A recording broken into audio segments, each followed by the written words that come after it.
essentially they are a warehouse. They're just big warehouses everywhere, and that's why people use them. Mm-hmm. And there was some controversy if it was legal or not, and it is not illegal. You can actually use Walmart, Kmart. You can use anybody that has a warehouse and get affiliated with them and drop ship the items. Until you get caught, of course, right? And then you're, like Well, you said. it looks bad if someone complains, yes. Yeah. And now, is that the same as using stealth? I would say no. It's not the same as using like a stealth account. Okay. Because there have been now in the news, and of course what's been going on the internet, lots of individuals are using stealth accounts to get back on. They're, as you were saying in previous conversations up to this interview, it's a big thing nowadays to try to get back on if you've been thrown off eBay, or for that matter Amazon, because of illegal activities. What's your take on how they need to monitor this? Yes, the IP address, your proxy IPs can be masked through any computer to get back on eBay. It doesn't take a lot of work. It's actually very easy. I did this, and but if they catch you, they'll throw you off. Yeah. And once you've been thrown, if you're a good seller, you will not be thrown off eBay. At the worst, they're going to maybe investigate your account, but they're not going to completely throw you off, not unless you are doing something that is illegal. And you shouldn't have to mask your IP addresses to get back on. No, really, you shouldn't. If you've got nothing to hide on that particular situation, then you're good to go. Right. If you're on there making stealth accounts to basically go on there, I'm just going to say rip people off.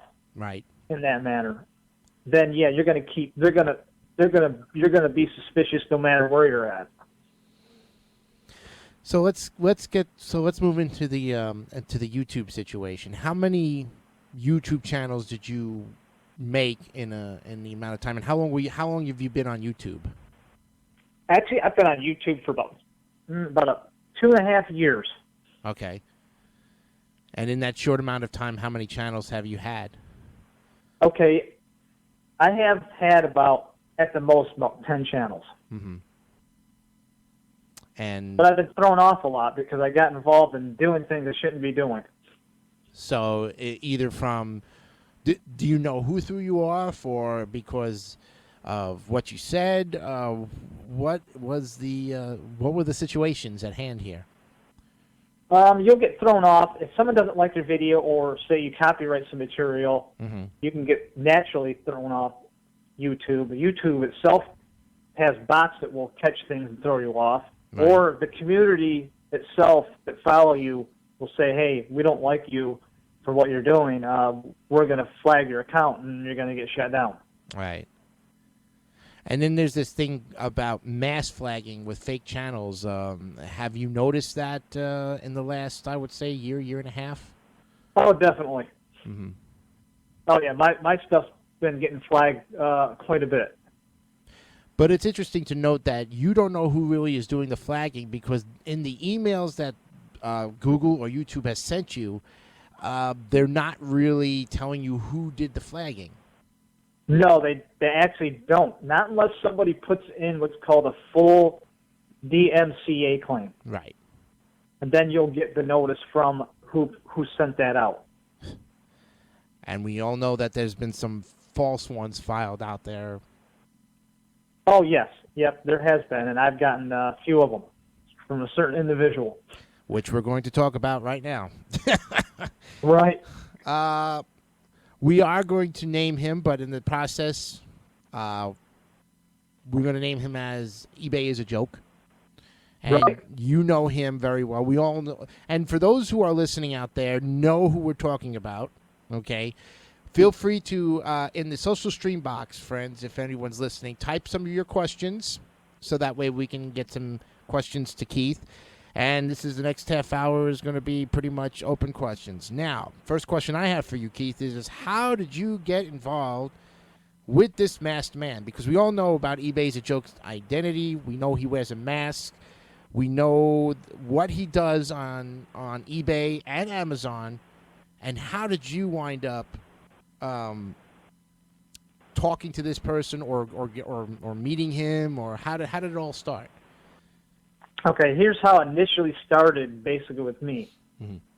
I was following a gentleman on YouTube for quite a while, but I wasn't real familiar with YouTube, so I didn't really know how to write in the boxes because I was so new to it. Almost 2.5 years ago. I was following Crazy New York Driver. All right.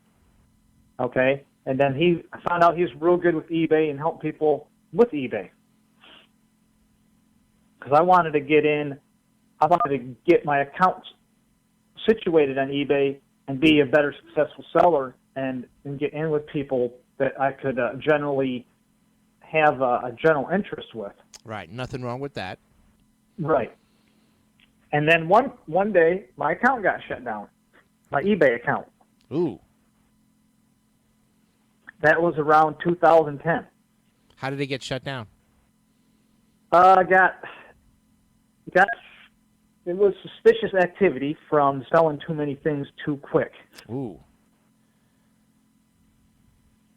Nothing that really was out of the ordinary, that, just too fast. Not for big accounts, not for major accounts that are known to sell a lot of stuff. Mm-hmm. So when my account got shut down, I asked Joe a question there. I need some help getting back on eBay. But he, at that time, had a lot of followers. He still has a crap load of followers. So, if he answers you, you're lucky. Okay. So I got answers from the people who were following him. Here's how you get back on eBay. You got to call eBay. That's when I met Ebayisajoke. Okay. Here's a question. This is actually from Joe, and he's actually asking why he targeted me for harassment, considering. Why he targeted Joe for harassment? No. Why? Well, no. Joe's asking you why. He says I have some questions for Detweiler. Please ask him why he targeted me for harassment. So he's basically saying, okay, Keith, why did you target me? Okay, here's the thing. What was going on is initially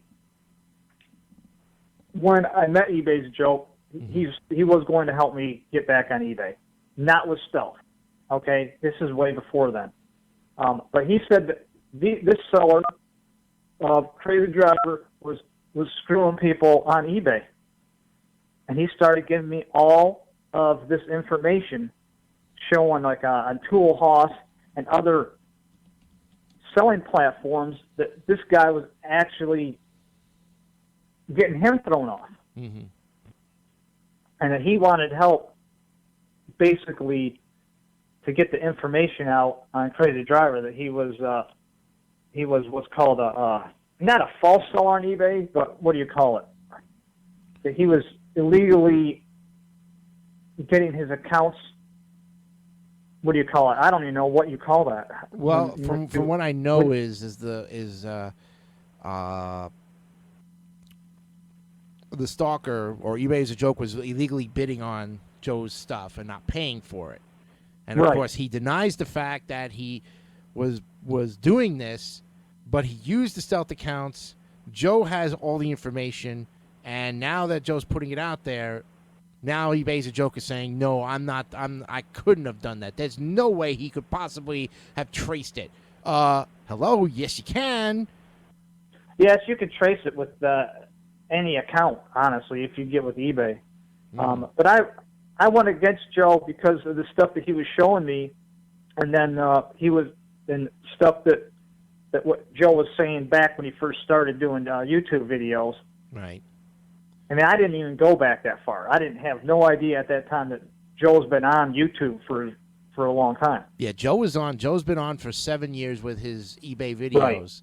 And it wasn't until like 2 years ago that Ebayisajoke started to do this stuff to him after Joe says, hey, look, I don't want to get involved with you. Okay, right. I don't care what you say. I am telling you to get out, go, bye. I don't want anything. And actually, what initially was said with Ebayisajoke to me was that Joe was out to kick him off of eBay. Yeah, well, we know that's not true. Joe would never, and you know it's not true either. You know that.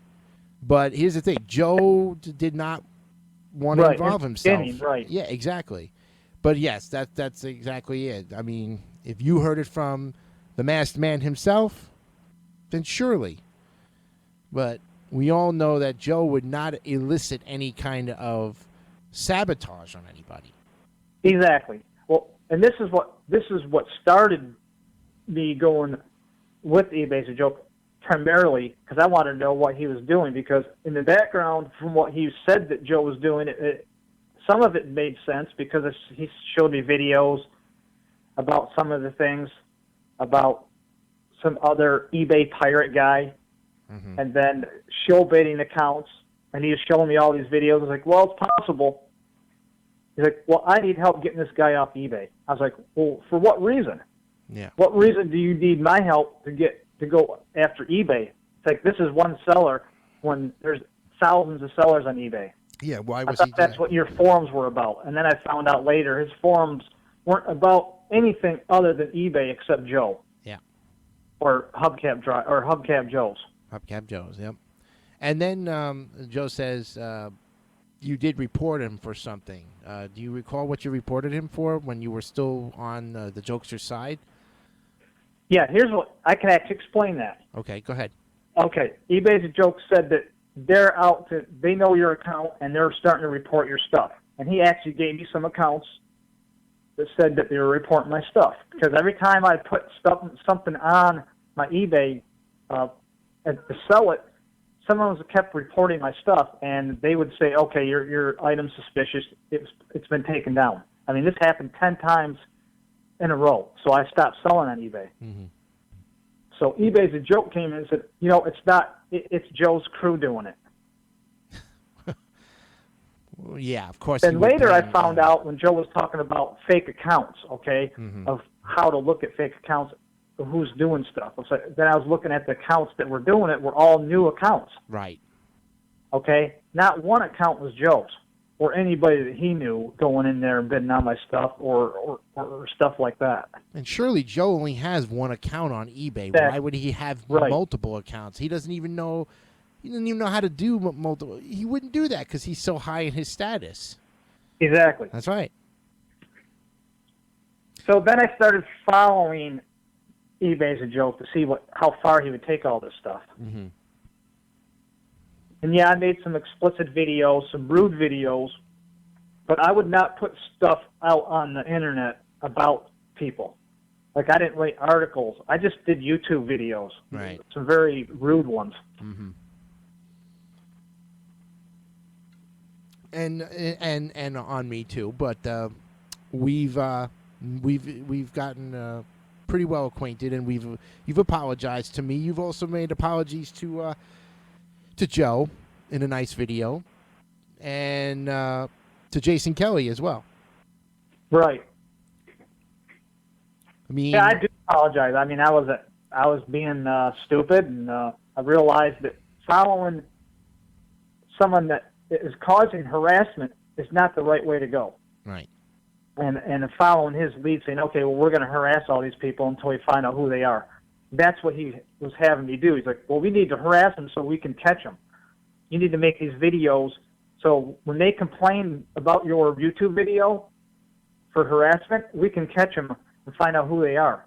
Well, the reason why he was doing this, or I was doing this at the time, to get the names, so he could write articles on them. That's what he was doing. I was like, dude, why are you writing articles on someone that has nothing to do with Joe? Right. You know, a few girls on a couple other YouTube channels were playing guitar that he wrote articles on. Mm-hmm. There's a 15-year-old girl that got off YouTube that was playing guitar because of Ebayisajoke. Yeah, he is big into that kind of stuff, side hobby as it is, and he's also made a channel on it called Guitar Riffs. I think it's Guitar Riffs with a Detuning or something. I'm not really sure the name of it, but it has him playing specific chords And then at the beginning of it, he's basically saying they are copyrighted, and if you want, you'll have to pay me in order to use them for permission. So he's trying to make money again, which is one of the things he's trying to do.